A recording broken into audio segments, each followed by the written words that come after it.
The program initially includes two header files, IIOILRAT, the name. The former defines the names of all registers, while the latter provides interrupt functionality, such as the ISR macro. Next, we defined two global variables. Overflow count is used to count the number of timer overflows, and pulse active indicates whether a pulse is currently being output. Then we define three functions to operate on timer 0. Init timer 0 is responsible for configuring the mode of the timer. Here we set it to normal mode and enable the overflow interrupt. Start timer 0 is called when it is necessary to start timing. It clears the counter to 0 and then sets the divider to 1024, causing the timer to start running. Stop timer 0 is used to close the timer and stop it from counting.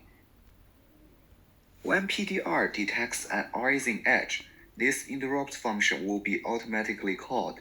Inside the function, first determine whether pulse active is 0. That is to determine whether there is already a pulse in progress at present. If not, then we will carry out the following steps. Set pulse active to 1, indicating the start of a new pulse. Reset overflow count to 0 and restart the timing. Then set port B1 lian PBY to make PBY output a high level, that is, to light up the LED. Call start timer 0 to start the timer. At this point, we have completed the task of detecting the trigger signal and starting the timing. ISR TIIII 0AF vector. This code is executed each time timer row overflows. Since timer row is an 8-bit counter, an overflow occurs each time it returns from 255 to 0. The overflow time interval is approximately 16 milliseconds.